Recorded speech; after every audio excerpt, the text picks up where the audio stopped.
पार्वती, आखिर एक बेटी का बाप जो ठहरा। पार्वती, अब उसके हाथ पीले करने का समय आ गया है।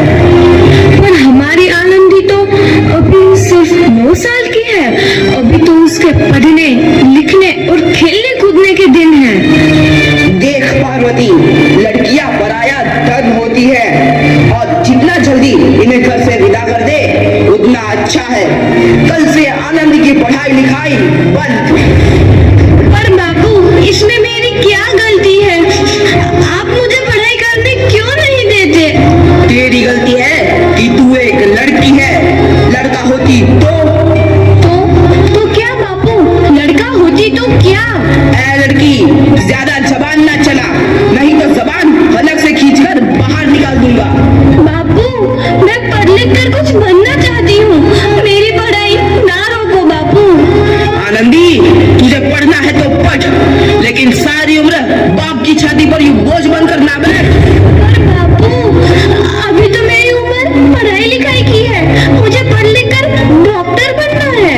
पढ़ाई पढ़ाई पढ़ाई, आज तो तेरी इन किताबों का काम तमाम करके ही छोड़ूंगा। ये ले। नहीं बापू, मत पढ़ो बापू। मत छोड़ी। नहीं बापू, नहीं। बापू, ये तुमने क्या किया? तुमने मेरी इन किताबों को ही नहीं पढ़ा बापू। तुम मेरी किस्मत फाड़ दी, मेरी किस्मत। ये कापी किताबें ना सिर्फ छोरों के हाथ में अच्छी लगती है, लड़कियों के हाथ में तो सिर्फ मेहंदी अच्छी लगती है, मेहंदी। पर बापू, मैं लड़की हूँ तो क्या हुआ? लड़का और लड़की तो हमारी दोनों आंखों के समान होते हैं। चुप कर आनंदी, और यह एहसान मान कि अब तक जिंदा है तू। कहीं बचपन में गला दबाकर मार दिया होता तो यह तेरी बकबक नहीं सुननी पड़ती आज। पर बापू, मुझे चूल्हा जलाना अच्छा ना लगे है। देख छोरी, जितना जल्दी हो तू चूल्हा जलाना सीख ले, उतना ही अच्छा है तेरे लिए। और हाँ, तेरा ब्याह तो होगा, वो भी कल के कल। अगला जीवन है तुम्हारी यही कहानी। आंचल में है दूध और आंखों में है पानी। मुझे माफ कर दे बेटी, तेरे बापू के जिद के आगे मेरी एक न चलेगी। माफ कर दे बेटी, मुझे माफ कर दे। इस प्रकार मात्र 9 वर्ष की छोटी उम्र में आनंदी का विवाह गोपाल राव जोशी से हो गया। बाल विवाह एक सामाजिक कुरीति है और इस कुप्रथा का शिकार होना पड़ा आनंदी को। 5 वर्ष बाद आनंदी 14 साल की हो गई है। उसके घर एक शिशु ने जन्म लिया है।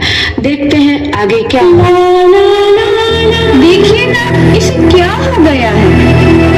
इसका माथा तो अंगार की तरफ तप रहा है। इससे तो बहुत तेज बुखार है। आप बिना कुछ भी बोलते हैं। दीजिए मुझे। माधव, माधव, जल्दी से वैद्य जी को बुला के लाओ। जी, अभी बुला के लाता हूँ। ये तुम क्या कर रही हो आनंदी? भगवान की विभूति लगा रही हूँ। बस करो आनंदी, ये सब अंधविश्वास है।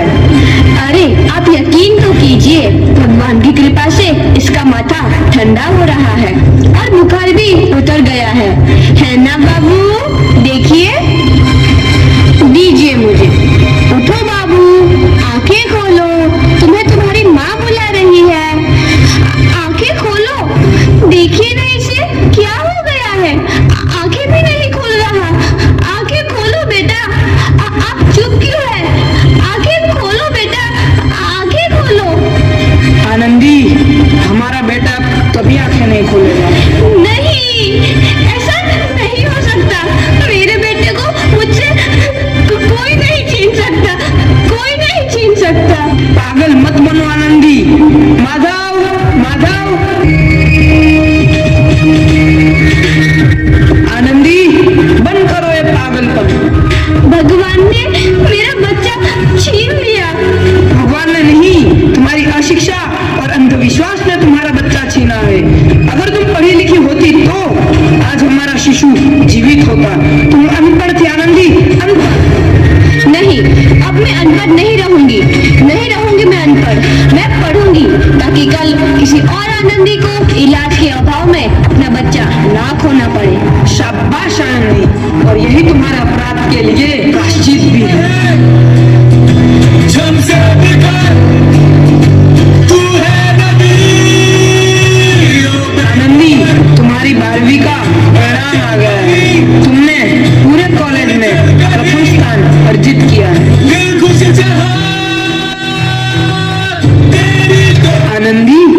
तुम्हारी मेहनत रंग लाई है, तुम्हें शिक्षा वृत्ति मिली है।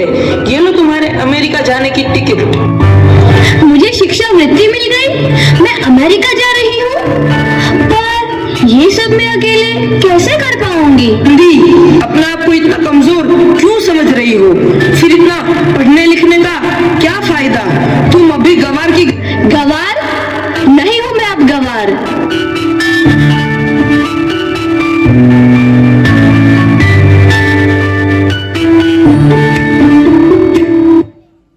तो इस प्रकार 7 अप्रैल 1883 को आनंदी अमेरिका के पेंसिल्वेनिया के लिए रवाना हुई और 3 साल बाद उन्होंने डॉक्टर ऑफ मेडिसिन की उपाधि प्राप्त कर ली।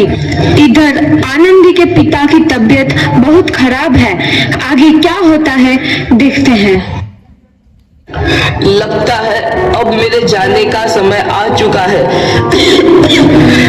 मैं नहीं बचूंगा। ऐसा मत बोलो। शहर के सिटी हॉस्पिटल में अमेरिका से डिग्री लेकर कोई बड़ा डॉक्टर आया है, एक बार वहां चलकर दिखा लेते हैं। हाँ सही बोला भैया, कम से कम दिल को तसल्ली तो मिल जाएगी। हाँ हाँ, चलो चलो जल्दी हॉस्पिटल चलते हैं।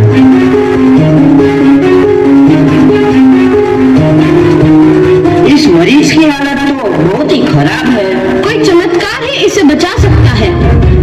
ऐसा मत बोलो भाई, डॉक्टर साहब कब तक आ जाएंगे? लो आ गई डॉक्टर मैडम।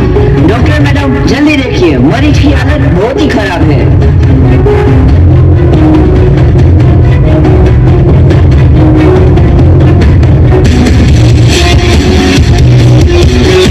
अब आप बिल्कुल ठीक हैं।